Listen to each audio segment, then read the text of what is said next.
station 183. Big Money Rustlers is the talent that became the beat. The town and province is full of big legends who shoot down anyone around here with shaky lips. The sidekicks make it who can kill just about anyone. The game is just for fun, but one day all of this will definitely change. The new sheriff in town called Sugar One, that was his name.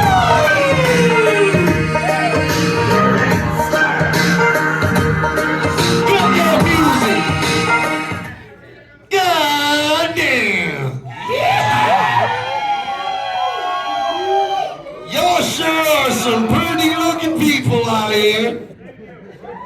We're mighty appreciative of all of y'all for coming through and checking out our flicks. As a matter of fact, I was saying, that's not a cowboy word. You're talking like a cowboy and you said flicks. Those moving, talking pictures. Notice I'm doing no kind of Big Baby Chips voice either. Well, it seemed like you were. Go ahead, my bad. But we'd like to thank y'all. Did you enjoy Hustlers? What? Hell yeah. It's time for some Rustlers now. You got the fucking the suit down. Oh, damn. About your shit to What's walk wrong in. with you? Walk That's in. a damn good looking costume, man. It's like identical. Hey, you're a real handsome fella. That is a trip, actually. Hey, you know, making this movie was a completely different experience. First of all, it was totally on the opposite coast. It was on the West Coast we made this movie. And we seemed to have nothing but love from the crew. And it was cool, man. We got along with everybody. It was cool. And I think a key difference in that was the directors. The director of Big Money Rustlers was Paul Andreessen. And we've been fucking with Paul Andreessen since the beginning of our career. He was actually a director of the shockumentary that we put out back when Great Malenko came out. So he directed that shit. He directed a shit ton of videos for us. And he did a Family Underground. Yeah, all that, you know what I'm saying? And he did Big Money Rustlers. And he was our friend, you know what I'm saying? We knew him before we did that. We sat down with him and told him our plan, and we worked it out with him because this time we didn't have that sweet ass Island Def Jam budget. No, we had our short pocket Psychopathic Records budget, which was not as sweet and fresh. And we're still broke. Yeah. But the thing is, everything we were about to make for the next 10 years of our life was spent on this movie. No question. But what gave us the inspiration to do Rustlers, especially by ourselves, was shooting the movie Death Racer with Roy Soto out in LA. Because a classic. He funded that movie all by himself. Of course it was a B flick, but what the fuck? We're not going for, you know what I'm saying, Steven Spielberg shits, you know what I'm saying? Phenomenal movie. Right, so we saw that our homie cinematic masterpiece. We said our homie can fund it and do it himself. We were like, yo, we can do that shit too, because now technology had advanced. Now we're doing our video, you know, the high-tech video cameras as opposed to film and all that shit back in the day. So it was a whole different experience. A lot more freestyling in this one. You know, at the risk of sounding like a true old man here, I remember when we used to spend, not us, but the record label used to spend $250,000 on a video for us, right? $250,000. $250,000 on one 3-minute video, right? And then they would have their best guy walking in MTV and basically juggle their balls and swing off their nuts. And then MTV would say, no, we're gonna take the pass option. And that was it. The $250,000 out the window. Down the fucking tubes. That would be it. There was nowhere else to go. It was a monopoly. I don't think we ever recouped that. Man, every time we did a video, it was costing at least $100,000 back then. And every time we did it, MTV said, fuck y'all. But you look at today's industry. You look at today's industry, there's groups blowing up off iPhone videos, and it's the shit like that. And they spent $100 on, you know, besides the phone. I love the music industry today, even though I don't understand it. I love it the way it's set up. I love YouTube. I love how anybody can be a YouTube star. Anybody who wants any kind of show can have one. You don't have to go into some network and suck some fucking executive's dick and all that. Fuck all that. You can do anything you want. It's a level ball field, man. Level ball field. We didn't pay no way for YouTube shit. For real, it's a very... That would have been nice, though. It's a very unique time in entertainment, I'm telling you. For real. With YouTube and for musicians. Man, they don't... Today's world doesn't expect a fucking video like Biggie's video where he's in a fucking race boat with Puffy. Right, in Miami. With two Hueys chasing him and shit. Yeah, no doubt. Yeah. You don't need all that shit. You don't need the fucking $1 million That's videos. Killer video with the fucking helicopters and shit. Right. Yeah. You don't need none of that shit, man. All you gotta do is stand in front of your fucking house and rap. And if it's good, people will buy it, man. People will fucking buy your records and your music.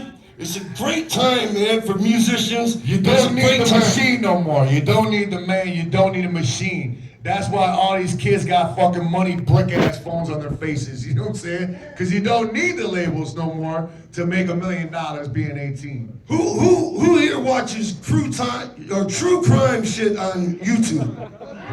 Anybody into that true crime? Have you ever seen the show where the chicks are telling you a true crime story while they're applying makeup? Hell yeah! Okay, show me one executive at one network in the history of time that would have bought that show. They would have been like, get the fuck out of my office with that lame idea. And look how successful it is. YouTube now is the people directly to the people. And I love that shit, man. It's dope. It's a very unique time. And I hope it don't change. No doubt.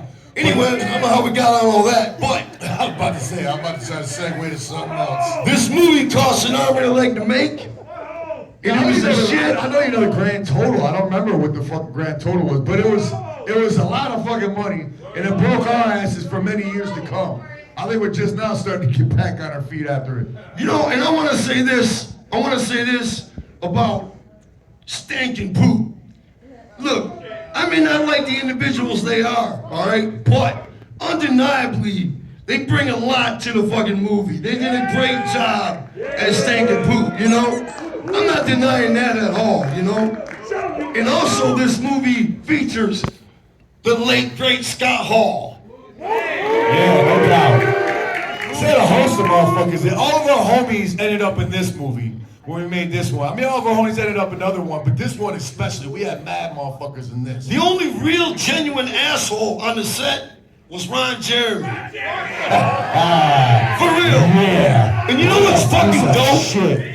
You know what's dope about Juggalos? I don't know if you guys all know this, but Juggalos kicked Ron Jeremy out of the gathering years before he ever got in trouble with the fucking rights and shit. 100% they did. I fucking hated that guy from the every time he was around, I was like, yo, I couldn't even call him curse words. I was like, this motherfucker right here is a scumbag pig. Juggalos demanded a disgusting piece of shit. Juggalos demanded that motherfucker gets booted off the grounds at the gathering, and we gladly did it. And that was years before he was exposed. Yeah, we sniffed that out early.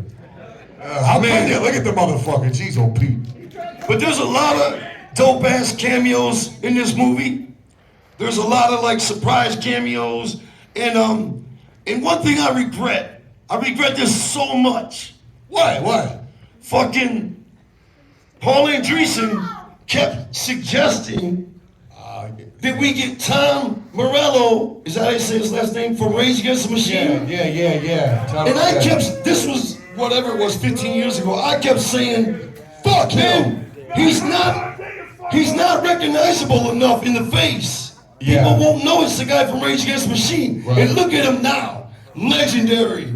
Yeah, everybody, I feel real stupid. Every time I see him on TV or something, I think about that. Yeah, he was willing to show in this movie. Right, he could have been in that line of motherfuckers waiting to run a train on Sugar Wolf's mom. Could have been.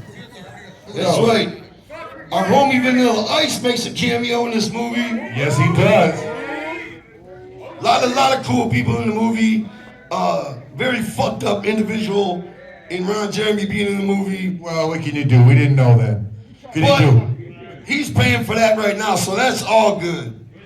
But we We're want to enjoying thank him you in jail. again for coming out here No to check doubt. out the films and for coming into Detroit for Halloween. Yeah, fuck yeah. Thank you, everybody, for real for that, man.